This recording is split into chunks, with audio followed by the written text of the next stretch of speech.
you're breaking generational trauma without even realizing it. And studies now show trauma patterns can pass through up to 3 generations without anyone ever talking about what happened.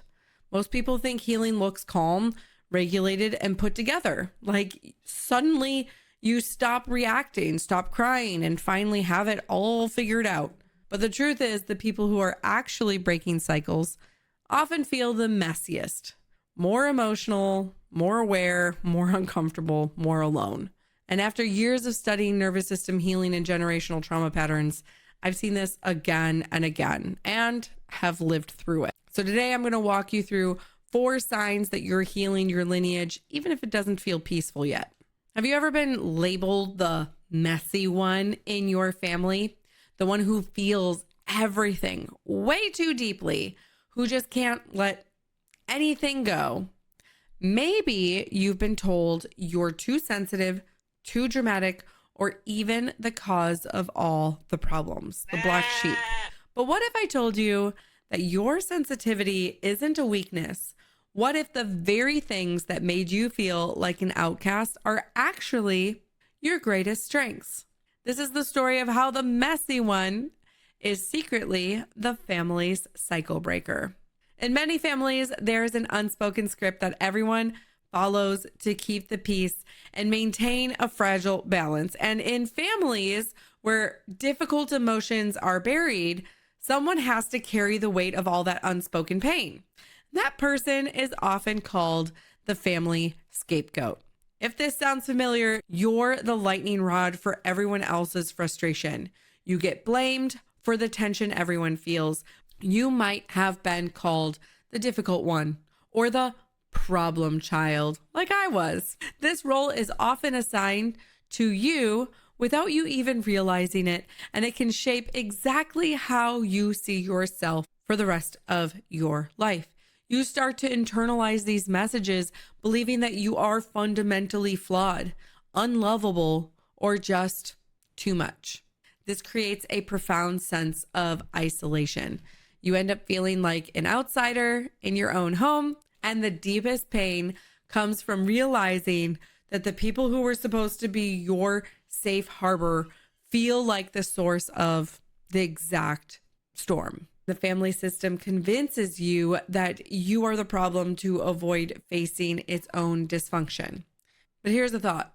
What if the pain you're carrying didn't start with you? What if you're not flawed, but an actor in a play that was written long before you were ever born? And this is the core idea behind generational trauma. It's the concept that the unhealed wounds, survival patterns, and emotional baggage of our ancestors don't just vanish, they get passed down, often silently, from one generation to the next. And this can happen through the behaviors our parents modeled, the stories that they never told, or even through epigenetics, where trauma can leave a molecular signature on our genes, making us more susceptible to things like anxiety and stress.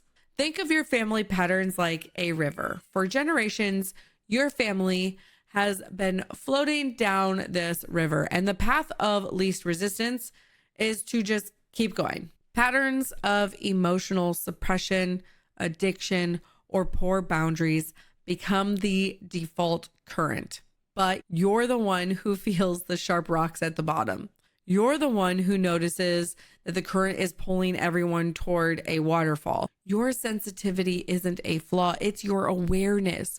You're the first to feel that something is deeply wrong, that the familiar river is actually dangerous.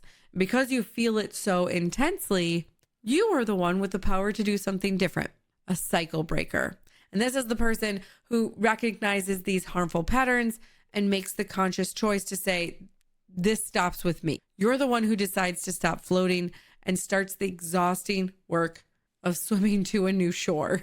So how do you know if you're the one rewriting your family's story? It rarely feels heroic. In fact, most of the time, it just feels messy. And here are going to be 4 signs that your mess is actually a sign of incredible strength. First, you notice the patterns instead of numbing them. Awareness is the very first sign of healing. not perfection. Maybe you pause when an old family argument gets triggered.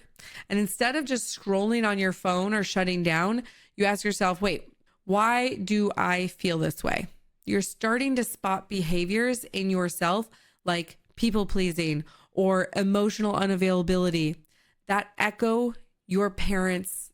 Therapists confirm that simply noticing these inherited patterns is a massive step in breaking generational trauma. It means you're interrupting the cycle of emotional suppression that has been passed down. So even if it feels overwhelming, remember that noticing is healing. And if this is hitting home, I've created a free guide called The Calm Code, and it's filled with simple steps to help you identify and start shifting these exact patterns, which the link is in the description below. Second, you're trying to parent differently than you were parented. Every time that you pause instead of react, you might be breaking 100 years of conditioning. And this looks like repairing a rupture with your kids by apologizing after you lose your cool. It's validating their big feelings by saying, I see you're upset, instead of stop crying or I'll give you something to cry about. You're letting them express emotions freely. Parenting experts say that reparenting conflict and validating emotions are direct ways to break cycles and foster secure attachments. You're giving your child what you may have never received. Third, you're setting boundaries that your family never taught you how to make. If saying no feels terrifying, but you're trying to do it anyway, you're healing. You're learning not to take on everyone else's emotions. You're separating your identity from old family roles, like being the fixer or the healer or the peacemaker. You're protecting your energy by limiting chaotic family visits, and you're learning to tolerate someone else's disappointment without rushing to fix it. Therapists see this as a core sign of breaking cycles because you're rewriting harmful family rules and freeing yourself from inherited anxiety. And fourth, you feel too emotional or messy, but you're trying anyway. The messy middle is the healing. If you find yourself crying more easily or feeling your triggers more deeply, it means that your body is finally processing the suppressed pain from generations of silence. Your reflection on those old family scripts of being too much or not enough, and you're pushing through the discomfort, your body is releasing what past generations held onto. It doesn't feel clean, it feels chaotic, but that chaos is progress, and it proves you're not passing the baggage down. And before we go on, I want to remind you to grab the Calm Code, because that is going to be the first foundational pieces of becoming more calm as a parent. Let's be honest, breaking the cycle is brutal. No one tells you that when you start to heal, you also start to grieve. You grieve the childhood that you didn't get. You grieve the fact that the people who were supposed to love you unconditionally may never understand or apologize. When you set a new boundary, you might be met with guilt trips, anger, or even the silent treatment. Your family might double down and accuse you of being the problem because, remember, you're the scapegoat. Being a cycle breaker is often a lonely job.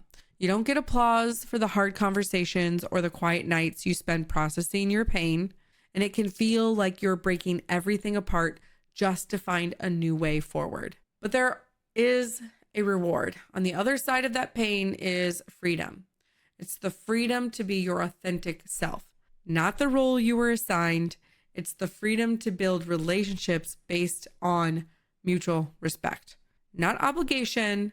It's the freedom of knowing that it all stops with you, that the anxiety, the shame, and the silence will not be the primary inheritance that you pass on. You're not just healing yourself, you're creating a ripple effect for generations to come. Colossians reminds us to put off the old patterns, not by pretending they don't exist, but by becoming aware of them. Every time you pause, reflect, or choose something different, you're loosening what generations before you had no tools to face. Healing is intentional. But now you must also rid yourselves of all such things as these: anger, rage, malice. Do not lie to each other.